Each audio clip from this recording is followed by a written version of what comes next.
करारविन्देन पदारविन्दम् मुखारविन्दे विनिवेशयन्तम् बटस्य पात्रस्य पुटे शयानम् बालं मुकुन्दं मनसा स्मरामि श्रीकृष्ण गोविन्द हरे मुरारे हे नाथ नारायण वासुदेव। प्रिय मित्रों नमस्कार, मैं पंडित गोविंद शर्मा आज आपके सामने फिर उपस्थित हुआ हूँ एक पंच महापुरुष योग में एक नए योग को लेकर के, जिसका नाम है भद्र योग। यह विशेष बुध से बनने वाला योग है। उस योग के बारे में आपके सामने चर्चा करने के लिए आज मैं उपस्थित हूँ। आशा करता हूँ आप मुझे पसंद करेंगे और मेरे चैनल को सब्सक्राइब करेंगे और साथ में लगे बेल आइकन को भी प्रेस करेंगे, ताकि मैं कोई भी लेटेस्ट वीडियो बनाता हूँ तो उसकी जानकारी सबसे पहले आप तक पहुँचे। तो चलिए सबसे पहले देखते हैं भद्र योग जो होता है। जैसे नाम से ही दिख रहा है कि भद्र यानी कि अच्छा, भद्र यानी कि शुभ। भद्र योग बहुत ही शुभ योग होता है, बहुत ही अच्छा योग होता है। ये विशेष बुध से बनने वाला योग होता है। जब बुध केंद्र के स्वामी होकर के केंद्र में ही विराजमान होते हैं, स्वराशि में विराजमान होते हैं या अपनी मूल त्रिकोण राशि में विराजमान होते हैं, तो कहीं ना कहीं इस योग का निर्माण होता है। इस योग में जन्म लेने वाला जो जातक होता है बहुत सुंदर होता है, बहुत आकर्षक होता है, बहुत बुद्धिमान होता है। उसकी स्मरण शक्ति, उसकी याददाश्त बहुत तेज होती है। वो किसी भी कार्य को एक बार देखने मात्र से ही समझ जाता है और कर देता है। बुधम बुद्धि प्रदातारम, बुध जो है बुद्धि के कारक ग्रह माने गए हैं। तो बुध अच्छा होने से, बुध भद्र योग बनाने से व्यक्ति की जो बुध होगी, बुद्धि होगी, बहुत ही तीव्र होगी, अच्छी बुद्धि होगी। उसकी वाणी बहुत अच्छी होगी, क्योंकि जो बुध होते हैं वाणी के कारक ग्रह होते हैं। वाणी का विचार भी हम बुध से देखते हैं, तो उसकी जो वाणी होगी बहुत मधुर वाणी होगी। बुध जो होते हैं कला के भी कारक ग्रह होते हैं। कला की मतलब नाचने की कला, गाने की कला, बोलने की कला, कोई वाद्य यंत्र बजाने की कला, तो उसका जो विचार है वो भी बुध से करते हैं। तो ऐसा जो जातक होता है इन क्षेत्रों में विशेष सफलताएं प्राप्त कर सकता है। जिसका बुध प्रबल होगा, जिसकी कुंडली में भद्र योग होगा, ऐसा जो जातक होता है एक अच्छा अकाउंटेंट हो सकता है, एक अच्छा सीए बन सकता है, नेशनल या मल्टीनेशनल कंपनी में विशेष पद प्रतिष्ठा आदि प्राप्त कर सकता है, श्रेष्ठ पद में रह सकता है, बिजनेस मैनेजमेंट आदि क्षेत्र में सफलताएं प्राप्त कर सकता है। जिसका बुध प्रबल होता है, जिसकी कुंडली में भद्र योग होता है, ऐसे जातक का मैथमेटिक्स बहुत अच्छा होता है, उसकी कैलकुलेशन बहुत अच्छी होती है। भद्र योग में जन्म लेने वाला जातक हमेशा युवा अवस्था का दिखेगा आपको। उसके चेहरे में एक अलग सी रौनक होगी, अलग सी चमक होगी, अलग सी कांति होगी उसके चेहरे में, अलग सा तेज होगा। वो हमेशा हमेशा युवा अवस्था का ही दिखेगा आपको,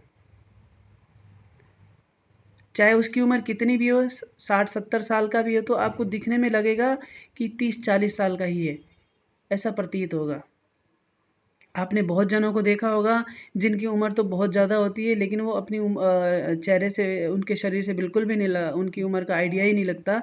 तो कहीं ना कहीं इस योग के कारण ही ऐसी चीज़ें होती हैं।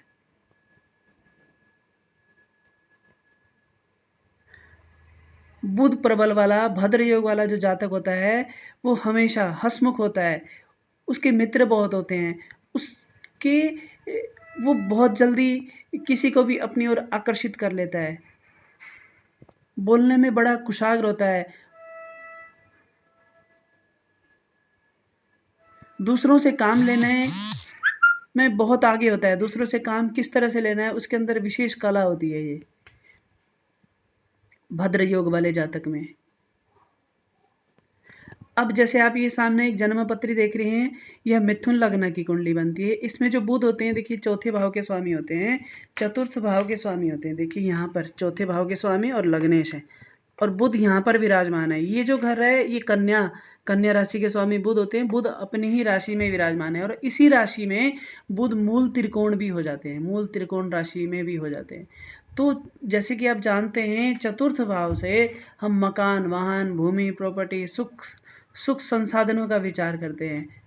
चौथे भाव से हम जनता के साथ का, जनता के प्रेम आदि का भी विचार करते हैं। तो यहाँ पर बुध बैठने से व्यक्ति मकान, वाहन, भूमि, प्रॉपर्टी सभी प्रकार के सुखों से युक्त होता है। उसके पास किसी भी तरह की कोई कमी नहीं रहती। अच्छा वाहन होता है, अच्छा मकान, सभी प्रकार के सभी सुख संसाधन होते हैं ऐसे जातक के पास।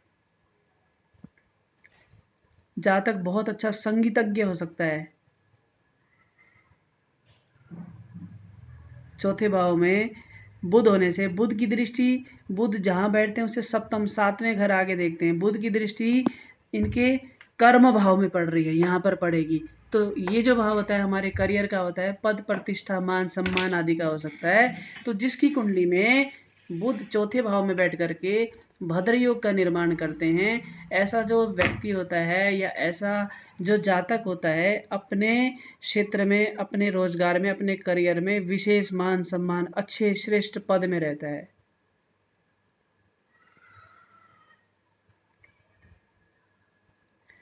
अब यही बुध अगर लग्न में बैठे होते, अगर यहाँ पर बैठे होते, तो इस यहाँ पर बनने वाला जो भद्र योग होता, क्योंकि लग्न से हम स्वास्थ्य, स्वभाव, सभी चीज़ों का विचार करते हैं, स्वभाव का, स्वास्थ्य का, रंग रूप, आकृति का विचार करते हैं।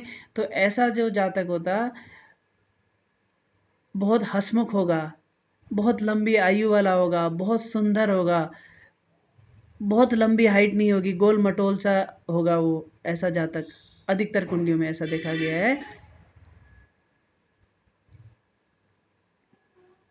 लग्न में बुध बैठ करके, बुध की दृष्टि सप्तम भाव में, विवाह स्थान में, पत्नी स्थान में पड़ेगी।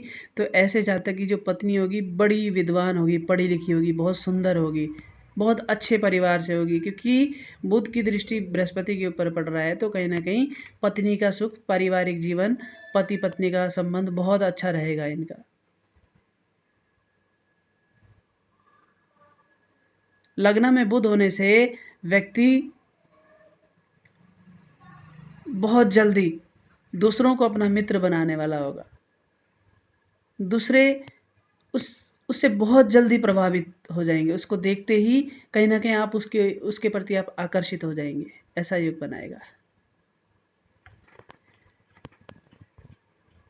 तो भद्र जो योग होता है पंच महापुरुष योग में बहुत अच्छा, बहुत शुभ फल देने वाला होता है। वैसे तो सभी पंच महापुरुष योग अपने अपनी जगह विशेष शुभ फल देने वाले होते हैं, इसमें भी जो भद्र योग होता है बहुत ही विशेष होता है। अब कई बार कहते हैं कि पंडित जी मेरी बात होती है, जैसे बोलते हैं कि पंडित जी हमारी कुंडली में भी भद्र योग बना हुआ है, लेकिन हमें तो कोई ऐसे रिजल्ट दिख नहीं रहे हैं। तो उसमें कहीं ना कहीं देखा जाता है कि जैसे बुध किन ग्रहों के साथ बैठा हुआ है। कई बार हम देखते हैं कि बुध अकेले नहीं होते हैं, या तो उनके साथ सूर्य होंगे, या शुक्र होंगे, या फिर और भी कहीं ना कहीं ग्रहों का साथ में योग होता है। तो कहीं ना कहीं भद्र योग होने के बावजूद भी हमें उतने अच्छे परिणाम या रिजल्ट नहीं मिलते हैं। तो वह सभी चीज़ें कुंडली देखने के बाद ही पता चलता है कि हमें किस कारण से आपको इस योग का शुभ फल नहीं मिल रहा है, किस कारण से भद्र योग का पूर्ण फल आपको प्राप्त नहीं हो पा रहा है। तो वो देखने के बाद ही पता चलता है। कई बार क्या होता है कि बुध के साथ राहु, मंगल या कहीं ना कहीं शनि आदि जब पाप ग्रहों का प्रभाव होता है, तो कहीं ना कहीं भद्र योग का हमें शुभ फल प्राप्त नहीं होता। तो उस स्थिति में देखा जाता है कि बुध की स्थिति देखी जाती है, और कई बार ऐसा भी होता है कि बुध अकेले होते हैं और अच्छी स्थिति में होते हैं, और फिर भी उसका हमें पूर्ण फल प्राप्त नहीं होता। तो उसमें ये देखना पड़ता है कि बुध की जो डिग्री है, बुध कितने डिग्री के हैं आपकी कुंडली में, क्योंकि 5 से लेकर के 0 से लेके 5 डिग्री तक जो ग्रह होते हैं वो बाल्य अवस्था के होते हैं, यानी कि बच्चे होते हैं, वो कोई विशेष फल देने वाले नहीं होते हैं। 5 से लेकर के 10 डिग्री के जो ग्रह होते हैं वो कुमार अवस्था के होते हैं, वो भी कोई विशेष बहुत ज़्यादा फल नहीं देते। अगर आपकी कुंडली में बुध 10 से लेकर के 20 डिग्री के अंदर हैं तो कहीं ना कहीं आपको भद्र योग का पूर्ण फल आपको प्राप्त हो सकता है। 20 से ऊपर हो जाएं, 20 से 25 तक वृद्ध अवस्था के हो जाते हैं तो उसमें भी कोई विशेष इतना अच्छा आपको फल नहीं प्राप्त होगा। और 25 से आगे मृत अवस्था के हो जाते हैं तो उसमें भी कोई बहुत ज़्यादा आपको रिजल्ट नहीं दिखेंगे भद्र योग के। अगर आपकी कुंडली में बुध की स्थिति अच्छी है और बुध आपके 10 से 20 डिग्री के बीच में हैं और भद्र योग का निर्माण कर रहे हैं तो कहीं ना कहीं आपको जीवन में मान सम्मान पद प्रतिष्ठा सभी प्रकार के सुख प्राप्त होने वाले हैं।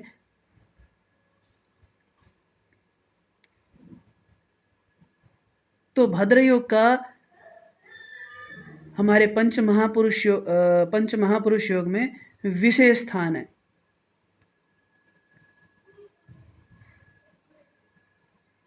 बुध बुद्धि के कारक ग्रह बताए गए हैं। जिसका बुध अच्छा होता है उसकी बुद्धि बहुत अच्छी होती है, बहुत तीव्र बुद्धि होती है, वो किसी भी चीज को बहुत जल्दी समझ लेता है। बुध अच्छा होने से जातक को अपनी बहनों का बड़ा अच्छा सुख प्राप्त होता है, बुआओं का अच्छा साथ प्राप्त होता है। बुध अच्छा होने से, क्योंकि जो बुध हैं पृथ्वी कारक राशि में विराजमान हैं चौथे भाव में, तो कहीं ना कहीं पृथ्वी, भूमि, प्रॉपर्टी, कमीशन, क्रय विक्रय, खरीदने बेचने के काम, कमीशन के काम आदि से भी व्यक्ति बहुत धन अर्जन करता है। ऐसा जो जातक होता है, कोई शेयर ब्रोकर हो सकता है, प्रॉपर्टी डीलर हो सकता है, प्रॉपर्टी अच्छा डीलर हो सकता है, रियल स्टेट का बिजनेस हो सकता है, उस क्षेत्र में ऐसा व्यक्ति विशेष व्यापार से धन अर्जन कर सकता है। अगर मित्रों आपकी कुंडली में बुध अगर अशुभ स्थिति में होते हैं तो कहीं ना कहीं आपको बुध का कुछ विशेष उपाय करना चाहिए जिससे आपको इनके शुभ फल प्राप्त हो सके। अगर आपकी कुंडली में आपका बुध कमजोर है तो आपको अपनी बहनों का मान सम्मान करना चाहिए, बुआओं का मान सम्मान करना चाहिए, उनसे हमेशा ही आपको आशीर्वाद लेते रहना चाहिए।